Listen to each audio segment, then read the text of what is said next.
এই কবিতাটির নাম একটি কমিক দুঃখ।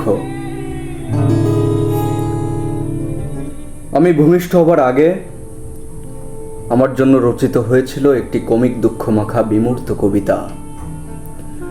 মায়ের প্রসব বেদনা বোঝার চেষ্টা না করে হ্যালির ধূমকেতুর মতো অপেক্ষায় থেকেছি পৃথিবীর বড়দের হাস্য দেখার নিমন্ত্রণে। ভেবে নিয়েছি মায়ের কোল নামক আরামদায়ক সোনার পালঙ্ক এবং সাঁতরে পান করা শরাব আমার জন্য চিরস্থায়ী। কিন্তু এখন আমি বুঝি, শৈশবে যত ছোট ছিলাম তত বিশাল বেহেশত ছিল। আমি জোকার বনে গিয়েছি তোমাদের এই রমরমা ইমোশনাল সার্কাসে। মানুষের থেকে বড় কোনো জাদুঘর নেই, যে জাদুঘরের টিকিট হিসাবে আপনার চোখ দুটি রেখে বাকি সব কিছু দিয়ে দিলেও কাঙ্ক্ষিত হৃদয় দেখতে পাবেন না। আমি ভুল লিখতে ভুলে যাইনি, ভুলে গিয়েছি ভুল মুছতে। দীর্ঘদিন একটা দুঃখ কিলবিল করছে মাথার ভেতর, যে দুঃখের প্রোজেনেটিক্স ইনভেন্টার অফ শতান। আমি কখনো শতানের অবয়ব দেখিনি, অথচ শয়তানি দেখেছি যত্রতত্র। হে মানুষ, তোমাদেরই বিবেকে, উপহাস্যরত চোখে মুখে ঠোঁটে এবং তোমাদেরই কার্যক্রমে একদল ডেভিলের কৃতকর্মের জন্য খুলে নেওয়া চামড়া ঝুলছে শূন্যে, ঠিক যেন মরা বাদুড়ের মতো। এ সকল মরা বাদুড় থেকে অনুপ্রাণিত হয়ে যে চামড়া পুনরায় পরিধান করছে আমরাই, স্নায়ুবিষে কাতর মগজ।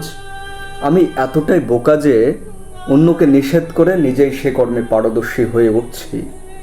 ঘুমোতে পারছি না দীর্ঘদিন, আর খেতে পারছি না মুখোশের আড়ালে থাকা সাধুবেশী শয়তান কর্তৃপক্ষের ধমক, কিংবা খাওয়াতে পারছি না কর্তৃত্বের বিষাক্ত চুম্বন। এখানে আমি এবং তুমির মধ্যে বিশেষ কোনো পার্থক্য শনাক্তকরণ সম্ভব হচ্ছে না। দীর্ঘ নিঃশ্বাসে চেপে রাখা নিপীড়ন কনকনে শীতের দিনের মতো ধোয়া হয়ে বেরোচ্ছে আমার নাসিক্য পথ বেয়ে। যে ধোয়া দূষিত করছে সেসব খুনিদের কবর শ্মশান, আর প্রশান্তির বাতাস দিচ্ছে খুন হওয়া লাশদের কবরে।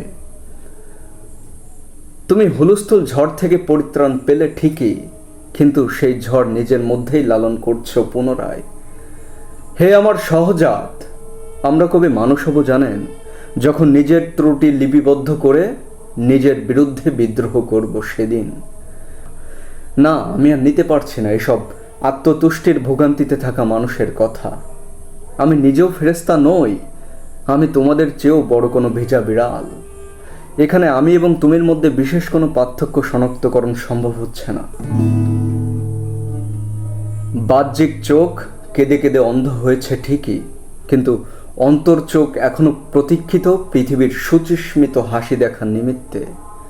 আরামদায়ক উষ্ণতা অনুভবে আক্রান্ত হবে হৃদয় আগামী প্রজন্মের বাচ্চাদের নিষ্পাপ কণ্ঠস্বরে।